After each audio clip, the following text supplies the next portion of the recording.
Wingapo, welcome to Henricus Historical Park. Today we are going to be making a pone, which is cornbread. Now, amongst the Algonquian peoples of Virginia in the early 1600s, cornbread was a very common staple item that they would be eating. Typically, you'll read English accounts about English visitors being provided with deer meat, other types of game meat. They're being provided with turkey, with oysters, shellfish, all sorts of things, sometimes with soups and stews, very similar to succotash. But the most common thing that you read in every account is that it always was accompanied by bread. And they reference two types of bread. They reference basic cornbread made into cakes or into sort of rounded balls. And they also reference bean bread, which is just going to have beans that are included. So today we're going to try making both of those items and see how they come out over our fire. So the first step, of course, is to grind down some corn. We've already begun to grind some of this corn, but I'll just show you. We have a millstone here, and that millstone is going to be used to grind down the corn, as you can see. And you'll just kind of work the rock along the cornmeal. It's very much like a mortar and pestle. And as it grinds down the corn, it will fall off the millstone and actually into the tray where we'll collect the meal to make our cornbread. And this would usually take a fair amount of time. And typically women would be doing most of the preparation of meals and foodstuffs in an Algonquin community. However, I'm just doing this demonstration today to show you guys what this would look like. So I've already been grinding this meal for a while.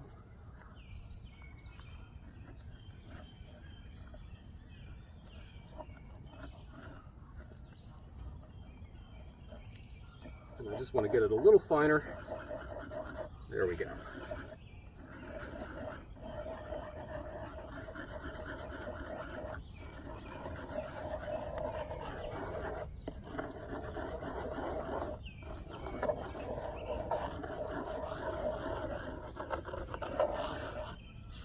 I think that's pretty good. Now, what you'll typically find on millstones is they usually have a dish or an indent in the center of the stone, and that is from the process of just generation by generation using that stone to actually grind down the corn, and it begins to form a dish. And typically millstones that are found will have dishing on both sides. They would usually use one side and then flip it over and use the other side as well.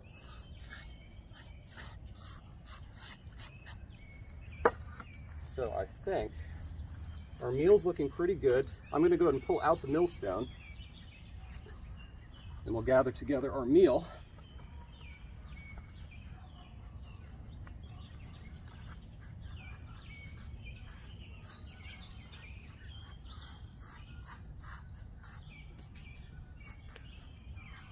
And the first thing we're going to do is add a little bit of water to that meal.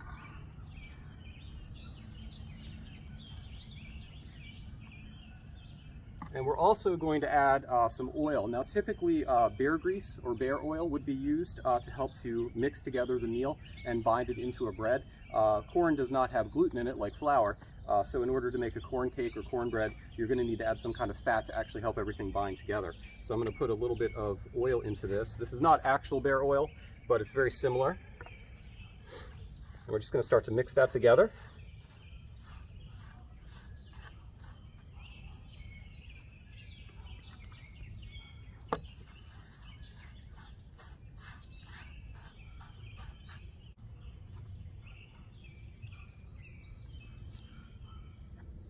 And you just keep adding until it actually starts to bind together and form a dough.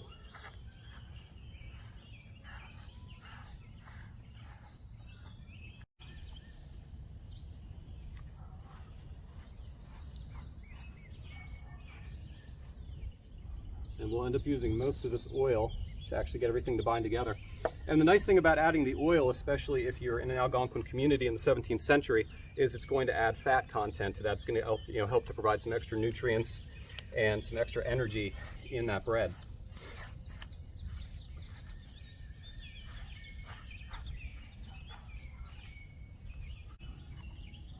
All right, and that seems to be binding fairly well, so we're going to start rolling this into our bread. Now, again, the English reference two different types of bread that are made, both bean bread and plain cornbread, and they also say that it was often made either in cakes or in rounds, they sometimes say, so basically just kind of balling it up. So the first thing that we're going to do is just basically make a little corn dumpling, a small rounded piece of cornbread. And once it had actually been rolled out with the fat and made into a dough, it's going to be actually put into a pot of water to boil. That'll just help to cook everything together. So I'm going to actually roll these out first, and then we'll put them into our pot to boil briefly. Well, I have here some basic heirloom beans, just sort of a red-brown bean type thing. And we're going to put a few of those in. To the best of my understanding, bean bread was really just cornbread with beans added. Again, just to provide some nutrient content, some protein, give it a little bit of extra caloric value.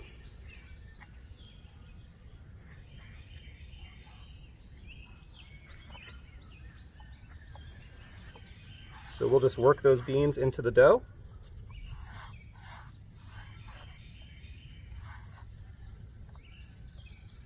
And I'll split these into 2 cakes, I think. Water that's been boiling here briefly, and it's up to a pretty good heat, so you just drop those in. And they will hold together, the oil holds them together really well.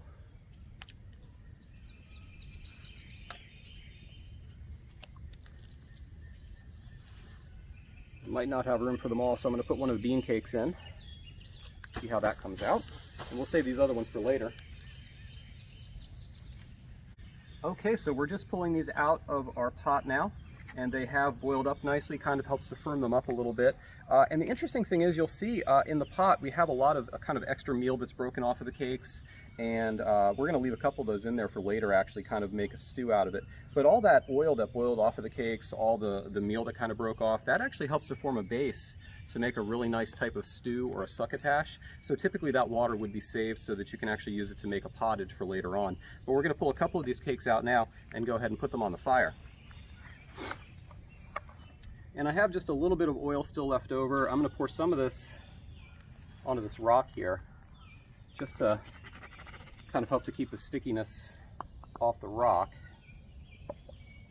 And I think I'll put my bean cake onto the rock. And we're just going to let that kind of cook right there against the fire, and that heat will begin to cook that cake. And both of these methods are recorded as being used by English observers in the 17th century. So sometimes you're propping it up against a flat stone next to the fire, and sometimes you're making what is called an ash cake, and that's where the cake is going to be put directly onto the fire. So I'm just going to open up a little area on the coals there, and we're just going to toss that right on there and let it cook that way. And you would think the ashes would make it really dirty, but actually they kind of break off once you have that nice bed of coals. They'll cook the cake. Oop, that one slid down. We'll have to pull that back up real quick. What I'll do is just pull that back a little. Salvage a couple of those. They're just going to become ash cakes by default.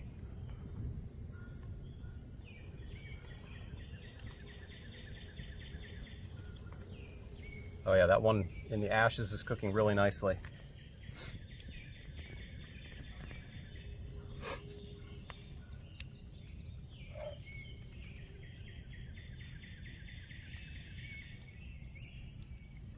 It's breaking apart a little bit, but it is cooking really nicely. It's got a nice char on it, and it's kind of firming up in the fire.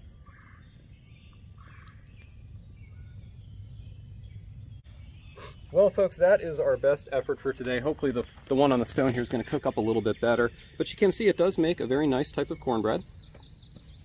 Pretty good little cake. Again, good fat content, good carbohydrates, a lot of good nutrients. Actually, it does taste pretty good. So the one on the stone is going to take a little longer, but hopefully that'll be done probably in about 10 to 15 minutes, I would think.